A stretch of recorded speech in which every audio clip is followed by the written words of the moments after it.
Hello everyone and welcome back to another Universe Sandbox video, and today we're going to be continuing on with Evolving a Solar System from Birth to Death 2.0 Part 2. So, what we're going to be doing today is, obviously we've got young Spicer here. It's not going to be so young so more by the end of this video. We're going to get it up to its present day standards, and then we're going to evolve it into the future a bit, and we're going to see how the planets around our custom system here get affected by this, because currently if we look at young Spicer, it's obviously getting a little more blue and hot now since we started last episode. Its luminosity is still only 721, but if we were to compare that to the normal Spicer, so let's just open the menu here and compare it to that one, its star still needs to get a lot bigger and more luminous. So we're going to be seeing some big changes today as our star burns through its hydrogen more and it gets a lot brighter and more luminous. So this will be interesting. So right, where is Spicer? So here's Spicer. Its luminosity, we're going to have to spawn one in. So this is the current Spicer in its current form. So we've got young Spicer, and then here's the normal Spicer. So as we can see, the normal one is 7.6 suns.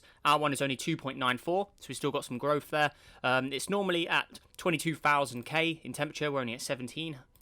And then onto the luminosity, it's at 13,000. Our young Spicer hasn't exactly got there yet. So as you can see, this is nowhere near as powerful as it is in its present day form. So we still need to do a lot of evolution before we start taking this start into the future, as we need to get to the present day first in theory. So, right, without further ado though, let's continue. So just a refresher of the nearby planets. So we've got Bright One. This is our closest. This was actually habitable at one point when we first started, but now it's completely ruined by the hot temperatures. We've got our hot Neptune at Epsilon Durani here, so that's increasing temperatures. Narati, this was the next one out. This was that really weird oceany world. Still got water on it for some reason. How's Pascal doing? This is the planet that's going in and out of the super hot zone. We've got LP12. That's sitting at a fairly decent temperature at the moment. As we can see, Pascal back with that one. It gets really hot, and then as it goes away from the star, its temperature does cool down again. So as we can see, at its furthest point, it is going to go below 100 degrees. It goes all the way down to, let's see here, I think it goes to around 40, wasn't it? As it starts to approach the star again. So you can see a bit of polar caps actually appeared on it. If we just go all the way down to it here. So, yeah, it still looks great.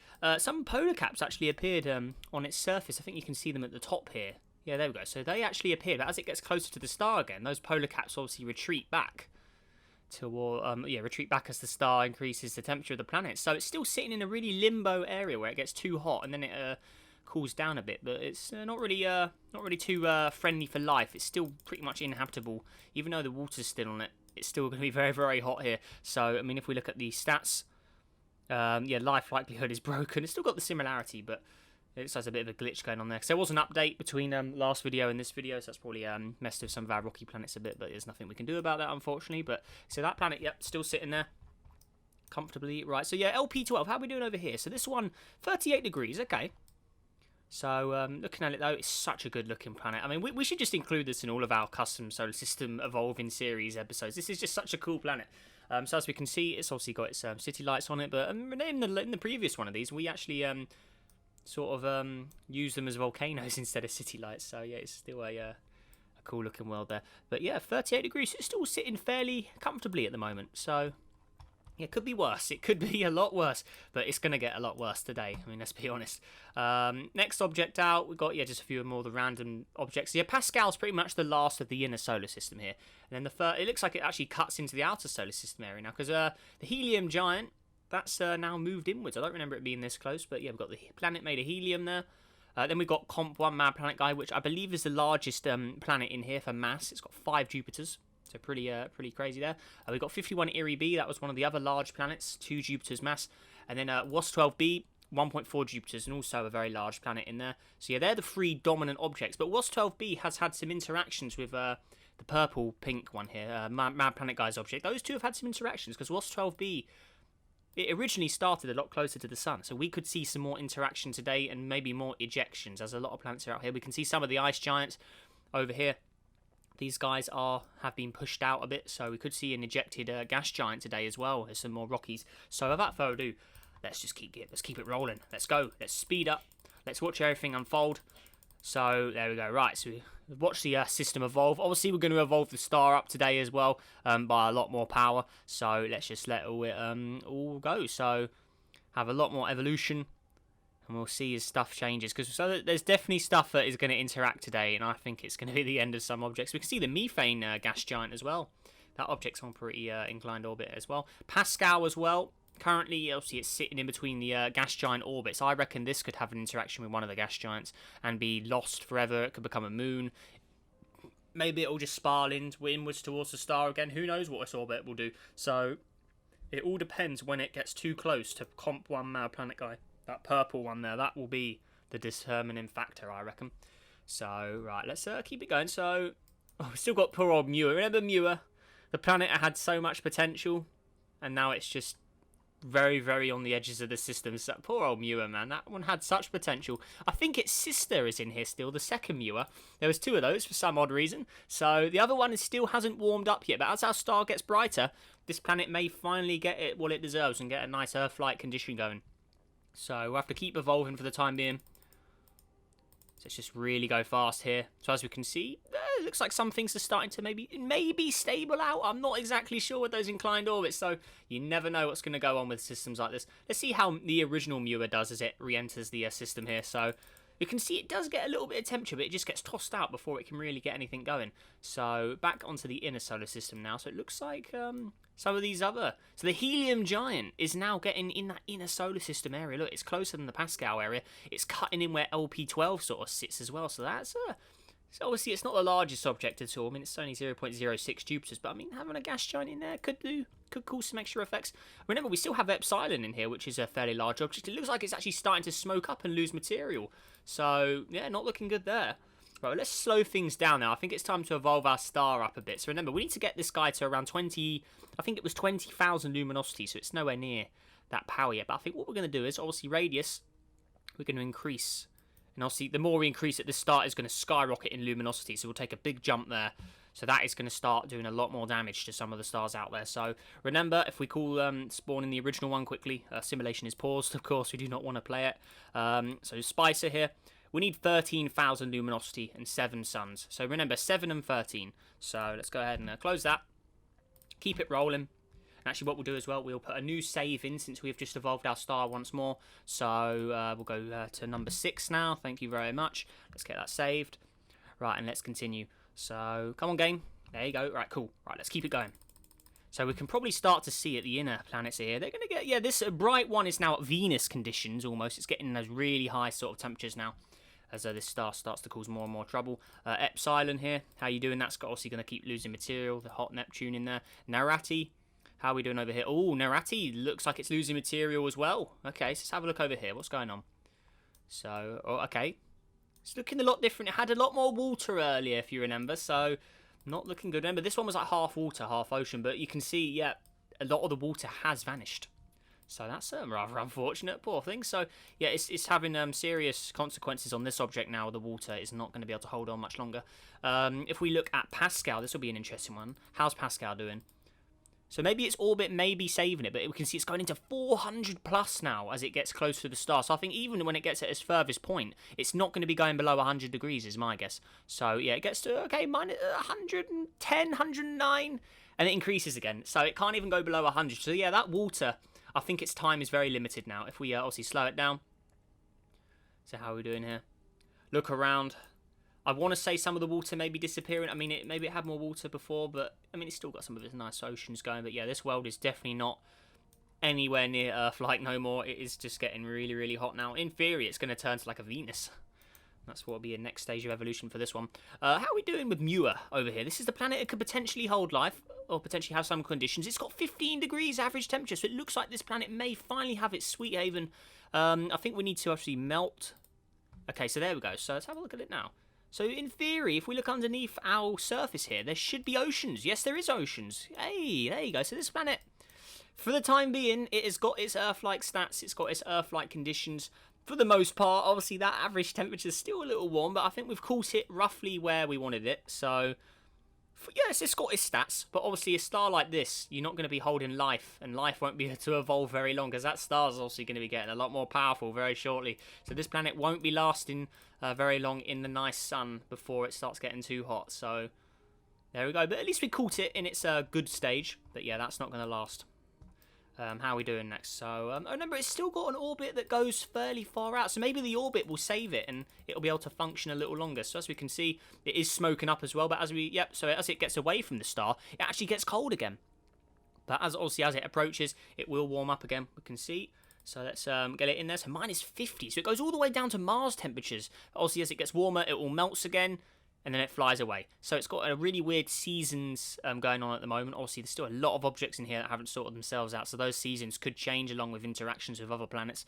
So, I mean, if we look on the orbit stats, I mean, we can see here that orbit is still changing. The orbit, even though you can't really see it with the orbits mode on, the orbits are constantly changing on all of the planets. Probably all of them, most of them. I mean, apart from maybe the dominant gas giants. But yeah, I'm pretty sure most of these objects are going to have slight alterations in their orbital period. I mean, we can look at the big gas giants as well. So any changes here? So I'm guessing the bigger the planet, the more massive it is, the less interactions it's going to have with other objects. So its orbit shouldn't be changing as much. But all of the small stuff... let's look at the helium gas giants. This is a smaller one. Any changes here? Yeah, so that one's having changes. Obviously, WAS-12b. This one was one that had an interaction with the other planets. Maybe, yes, you can see the orbit stats are changing, although the orbital period isn't. Well, it is actually. But yeah, the orbital stats here, they're all still changing. So everything is still very much alive and evolving in this system. The ice giants out here, yep, they're all changing. So, yeah, pretty much everything in here is going to be changing. So, right, back to the star itself. I think it's time we'll just run it, let things evolve a bit more. Keep an eye on the orbits. Because something could just completely disappear any second now. So, I mean, who knows? You can see the orbits are still wobbling and shaking. There's nothing staying the same in here. Everything is continually changing. And that is what makes this really cool. Is how everything just evolves as time periods. And we're passing some good time here. So, you can see all the orbits are going. How's the original Muir doing? Let's have an eye on your temperature. So, let's keep an eye on it. Does it get anywhere? It goes really, really cold and it swoops in. So, let's try and catch it as it swoops in. It's coming in hot. We can see orbits are changing in there. The methane gas giant, still some stuff going on in there. So here we go. The original Muir is coming in now. So let's watch it as it approaches. Look at their temperature. So it's really, really increasing now. It goes up to, I think I saw it hit 90 degrees there. And now it's going out again. So yeah, it's get a little bit of temperature. How's the other Muir doing? So yeah, this one, let's have an eye on the temperature. So it should get warmed up. No. Okay. It didn't. Look at that. So even at its closest points, let's just lock onto it. So here it is. So before, this planet, as we looked at it just a few minutes ago, it had temperatures. It had Earth-like conditions. It went to around 30 degrees, but now it can't even get to 0. So as we can see, the orbit changed.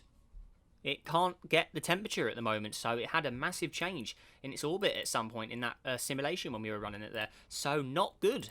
Not good at all. So there we are. Okay, see how are we all doing now? So, So, I guess I thought Pascal had disappeared. How are we doing over here? Yes, it's still not looking to... The waters, look at the water. There's no water hardly now. There's only a tiny tad left in the north and south. But other than that, yeah, uninhabitable completely. Nothing left on it. All the water's gone. So, there we are. How are we doing at Narati as well? This one had water on it. Is this one completely... Yeah, it's all frizzled, all fried. No water left. Oh, no, right. I think, though, back to Spicer itself, I think we're going to have to continue getting up. So remember, it needs to be around 7 radius of sun to get its present-day standards. So as we evolve it further, that luminosity, so it needs to go to 7,000 on the radius, and then the luminosity needs to be around 13,000. You can see the temperature's almost up to where it is today, but the radius and the luminosity is still growing. So there we go. So the stars evolve more, brighter, more powerful. So how are we doing? Right. Planets, again, stuff like LP12. This one was at decent temperatures earlier. Now it's at 300. We can see Bright 1. The star is now getting just too much for it. It's starting to melt. Epsilon, the hot Neptune, is actually getting proper hot now. We can see it's glowing hot. There we are. Pascal, how you doing? Yep, so that's in the hundreds now. Not looking good at all. We did LP12. The gas giants, I mean, yep, we're seeing temperature in the gas giants in the outer solar system now. Futir, how are we doing over here? This is one of the other cool looking objects from last episode. Yeah, that one's obviously too hot. Where is the second Muir? Here we go. So the second... Oh, dearie, what's happened here? What has happened there? Look at that. Its atmosphere's gone. Yep, so this world completely ruined for some reason. Wonder why that? Wonder what's happened there. Maybe it's a glitch. I don't know, but the atmosphere's ruined. The other one's doing okay, so maybe the star's just too much for the atmosphere on that one. It's just withered it away. Right, let's keep going though. So let's let the system evolve a bit more. Keep the orbits going. See if we have any more changes. I'm really surprised that we haven't seen more ejections, I have to say. I'm really, really surprised. I thought we would have seen some of the gas giants slung each other out at this point. So it's very surprising that the system has managed to retain all of its original gas giants, because none of the gas giants went. We lost a few rocky planets and dwarf planets last episode, but we haven't lost any gas giants, as far as I know. So, yeah, pretty interesting stuff there. We can see all the orbits. We can see Epsilon out, and you see one of the other ice giants out here. It's not looking good over there. That one has had a major change in its orbit. So how are we doing? I mean, how long does it take to orbit the star? So it takes 500 years. It's got some obviously pretty big stats going on there, but the orbits are still changing. You can see everything is just consistently changing.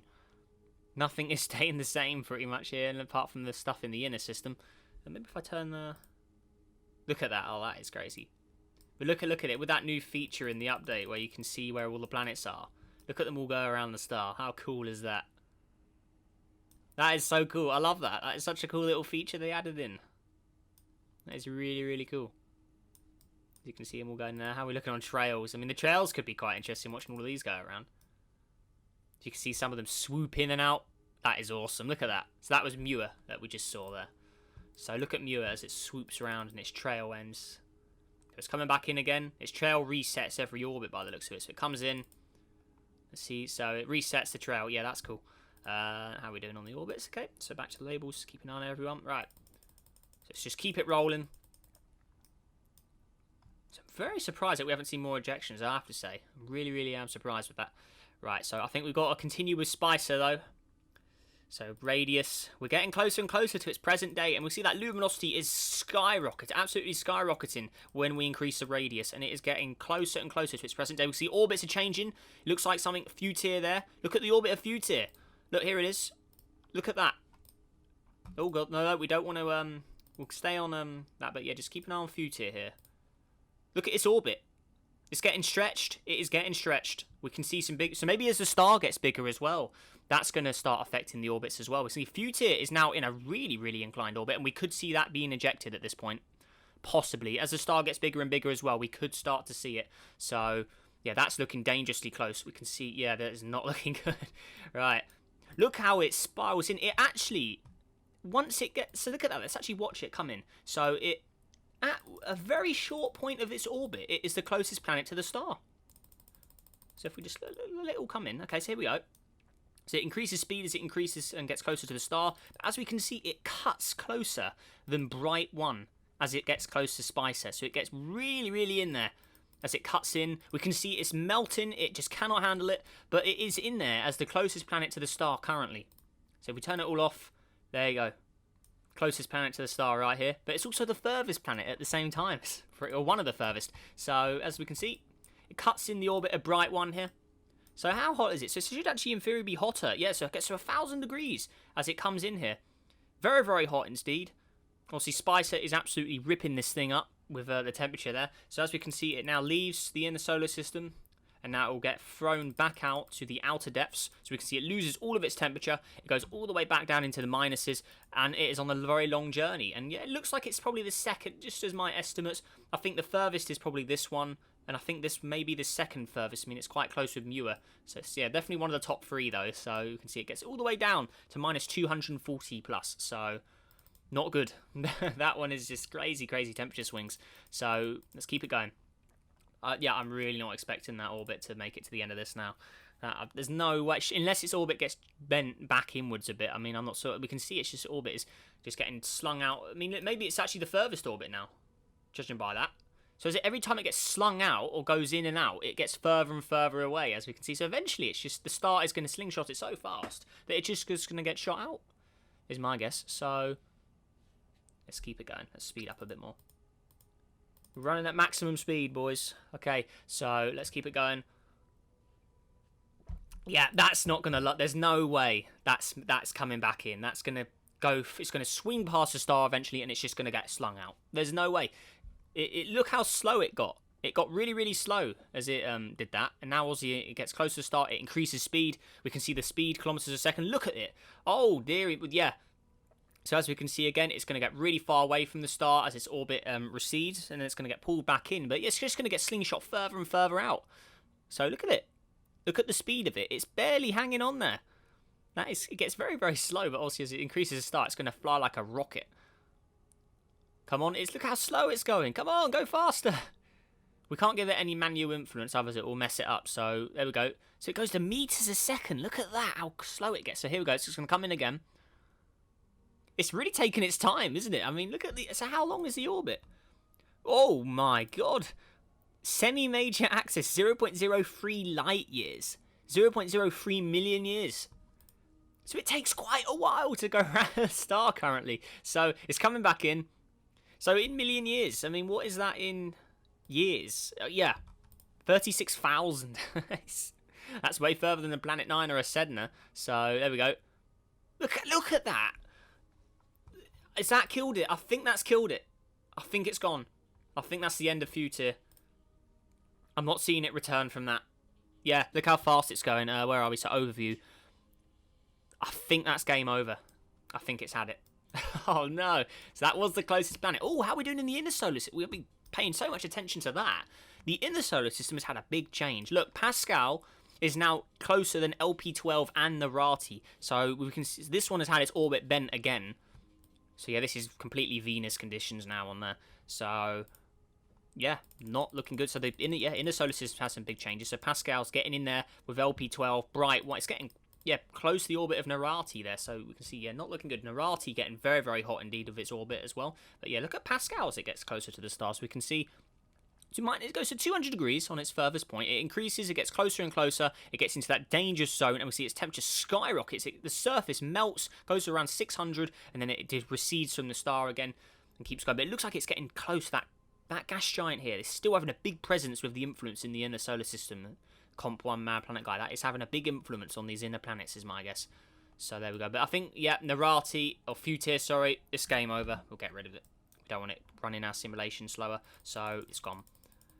Right, how are we doing next? We could see that with some of these other ones. We can see Muir. The original Muir, its orbit isn't so bad now compared to some of these other ones. So that's interesting. So how are we doing a bright one? I mean, it must be getting, 900 plus permanently almost now. So not looking good. How are we doing in the outer solar system for temperatures? So we can still see it gets to minus. Because this is a big system, remember. This isn't as large. This is way larger than our solar system is. I mean, if we compare... let's look at some of the gas giants. We can see Comp 1 Mad Planet guy. This planet is currently 27 AU. So this is almost the distance of Neptune from our sun. So we can see this system's a lot bigger than Neptune. If this is Neptune distance, all these other planets are still, I mean, bright one here. 4 AU. So this is around the asteroid belt distance from the sun. So there's not anything closer. So our solar system's inner solar system would all be closer than this. So yeah, this is basically all outer solar system if you compare it to our system. And yeah, this is the orbit of Neptune roughly here. So all of this extra stuff out here, there are some big distances in here. So if this was all crunched down to our solar system size, and the last planet was where Neptune was, all those planets in the inner areas closer than where the orbit of Neptune would be, they'd be slung and bashed into each other like crazy with all the orbits. But since we're a lot further out, they don't interact as much, I guess. But there we are. So let's keep it going. Yeah, but even with the orbits being further apart than they would be in our solar system, and obviously the distances are further apart, they're still having massive influences on each other, a lot of these. So we can see at the blue trail one, this object here, this one's orbit stayed fairly consistent, and it's probably because it's so far out from the rest of the gas giants, it's not really had too much problems with interaction, so it's sit rather comfortably. I mean, its orbit's still being wobbled, but yeah, I think it's sitting fairly okay just on the outer edges of the system here. We can still see its temperature. I mean, it's not really... Let's see, so let's just slow it down. So it still has some big temperature swings, don't get me wrong here, but it's not having anything crazy. So, okay, cool. Right, I think it's time again. I think Spicer... So yeah, we definitely saw as Spicer got bigger, it also changed the orbits of some of the things, I'd say. So, right, how are we doing? So remember, it needs to get to 7. So we're almost there. So radius... So we're going to go up to around 6. And yeah, the luminosity is almost at its present... We're almost at the present day now. So we'll go to around 6.5. 6.3, okay. Luminosity is practically... So we're pretty much at the present day Spicer now. So, yeah. It won't be young Spicer no more, I think. We're pretty much at the present day. So this is how A good act. Okay, so systems. I mean, the inner planet, and we can just turn off the labels. You'll be able to see the glow of the inner planets. You can see all of the inner planets. So if we just slow it down, you can see there's a lot of glows, and that's all of the glowing objects that are too hot. So, oh dearie me, right. So, yeah, nothing left that will be working in the inner solar system. I mean, bright one, 1,000 degrees, LP12. How are we doing here? It's a gorgeous looking planet when it glows hot. 496, 51 Erie B, one of the closer gas giants. 199, Comp 1, Mad Planet Guy. Over here, that's at 300. Pascal as well. How's Pascal doing? See, this one's still having its weird orbit where it comes in and out. So it does get very hot. Look how it changes when it increases temperature. That does look awesome. I think we're going to have a closer view of that, because that does look really cool. So let's slow it down. Okay, so here it is. Let's watch it as it gets closer, and yeah, so it increases. It's going to get very, very hot indeed. So how we do? Yeah, that is looking very, very stuffy there. So obviously that's all going to get very, very warm. Goes to 600 plus. Can it get to 700? It can. Oh man, right. 700, 800? No, 771 it goes to there. So yes, not looking good at all. It's now receding from the star again. Okay. Right, that is crazy stuff there. So let's keep it going. See if any other changes happen since the star has grown again. See if the orbits. Let's keep an eye on them. Maximum speed. Let's see. Yeah, I'm surprised that not more of these inclined orbits are going to start getting ejected like poor old Futir did there. So, yeah, maybe they will. Actually, we just need to give it time. A lot of things happen in good time. So, there we go. We've almost been running our simulation for 0.6 million years now. So, we're over 500,000 years. So, that's we're giving it a fair amount of running time. Obviously, we boosted it with the star progression, but yeah, we've run it more than the previous system we did like this. So, yeah, pretty good stuff. Okay. Right, I think we're going to have to go to the actual present-day Spicer now. So remember, the actual Spicer. So now we're going to start evolving it into the future. So the real Spicer is 7.6 suns, and it's 13,000. Okay, so 7.6 and 13,000. So where are we here? So we're going to go straight to 7.6 now. So let's just go all the way up. So its luminosity is actually getting bigger than it actually is currently. So this is the current size of Spicer, roughly. But the luminosity is 3,000 higher than the present day. So this isn't no... so we've passed the present day now. And now we're in the... I guess it'd be the future Spicer. Since it's past its present day. So now we're going to start seeing the real numbers coming. So we're going to start seeing the real stuff. And our Spicer will probably start to get colder as it starts to get bigger and bigger. Its surface temperature will probably start cooling down as it turns into a red supergiant. I think this would be a red supergiant. Look, 10 masses of sun.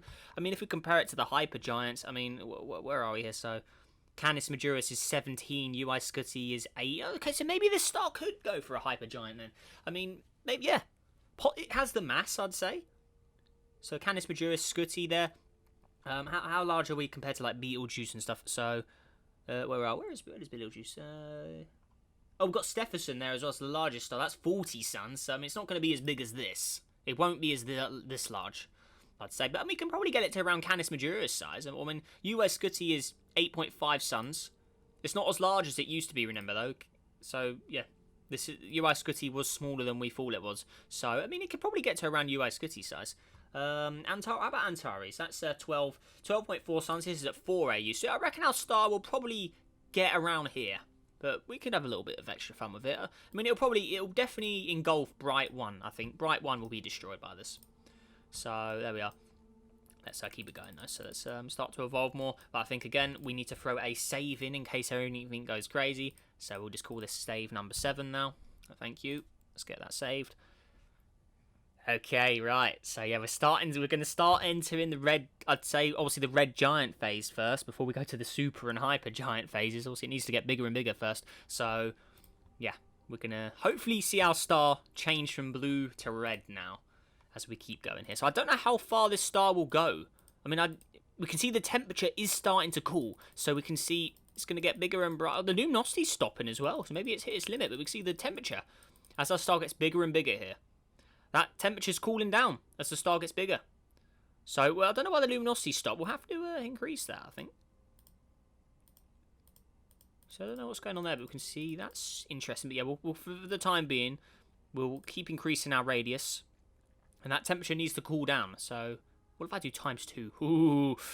That, as we can see, as our star starts to get bigger, it's going to start getting colder as it gets larger and larger. So what do you think of that? So 0.6 AU. So now I'd say we're a red giant here. I mean, this is probably as large as the red giant sun. I mean, where are we? So red giant sun. It should be somewhere. Red giant sun, red giant sun, red giant sun. So, yeah, our star's in the red giant phase now. No more blue star. It's just too cold for the blues now. It's getting larger, more dangerous. So look at the size of that bad boy now. So the luminosity stayed the same, which is interesting. But there we go. I've just doubled it up. So I think that's a fair number. I mean, let's compare it to a red giant star. So we'll try and get the most sort of realistic sort of brightness here, since the game isn't. So Antares, that's a supergiant. What's a good star to compare it with here? Betelgeuse is too large. Arcturus is too small. The red giant sun I custom made, so that's not a good comparison. I guess Antares. So how bright is Antares? We don't want to make it too ridiculous. So this is 60,000. So yeah, I think 30,000 could be a fair number. I'm not exactly sure. I really don't know.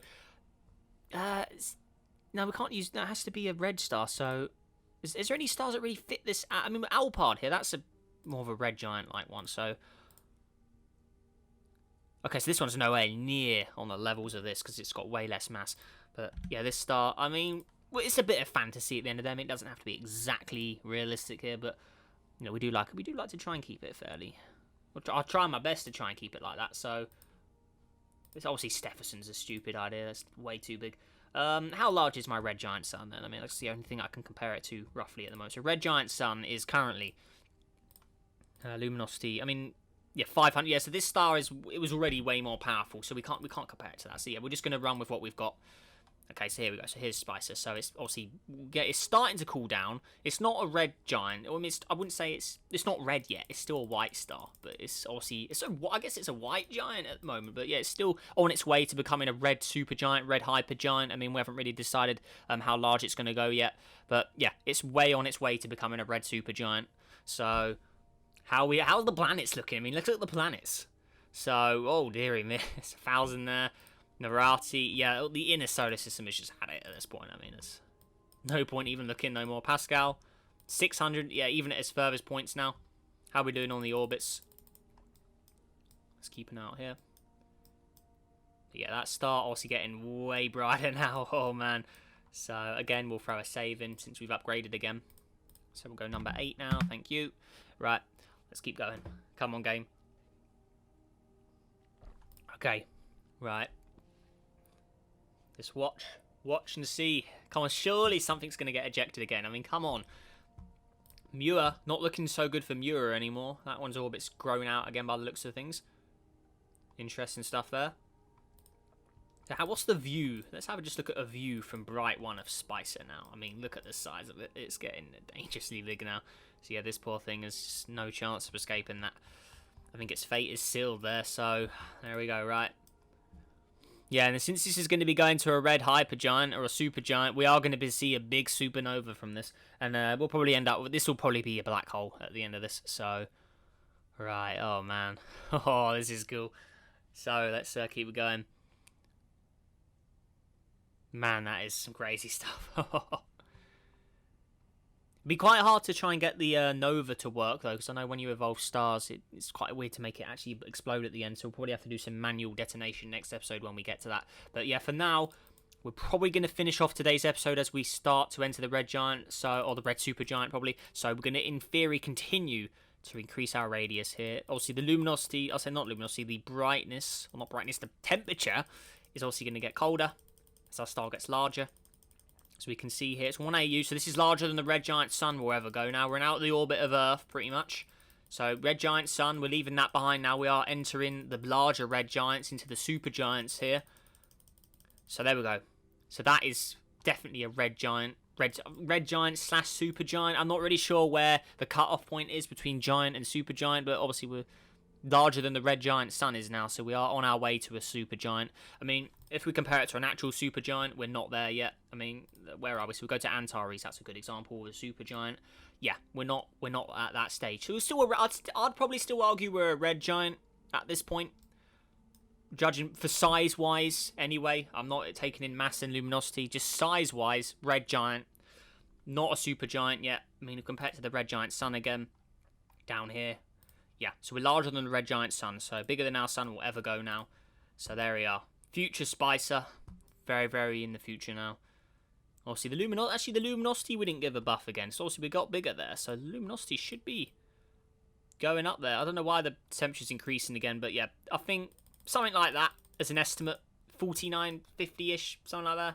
I mean, we're having a bit of fun with that. But yeah, the radius, on the other hand, we are on that way to that supergiant, where we will take it all the way to a hypergiant and eventually the nova and a black hole next episode. So yeah, there we go, guys. That is part 2 of I guess season 2 of evolving a custom solar system from birth to death. So what did you guys think of that? Any tips, feedback, stuff? Let me know down below in the comments. I'm interested to hear your thoughts on this one, as I honestly thought more objects would be ejected. We only saw one object get ejected today. We can see a lot of objects are close to being ejected. I mean, look at all these ones getting spiraled out here.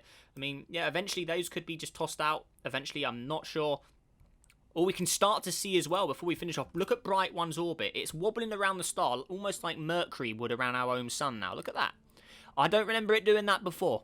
So we can see the star changes, the radius changes definitely had an effect on the inner orbits by the looks of things. Looks like Pascal's orbit has kind of sorted itself out now. Look at that.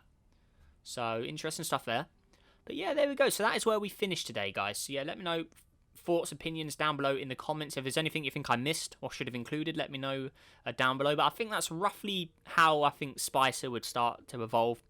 Obviously getting bigger, brighter, very, very dangerous stuff indeed. But yeah, guys, if you enjoyed this video, let's see if we can go for 50 likes on today's video, guys. And yeah, stay tuned for part 3 coming out in about a week's time. So yeah, really, really hope you enjoyed it. And yeah, look forward to that one, because I certainly am. So yeah, if all that's said and done though, guys, make sure you have a great day. Stay safe out there, and I will see you in the next video.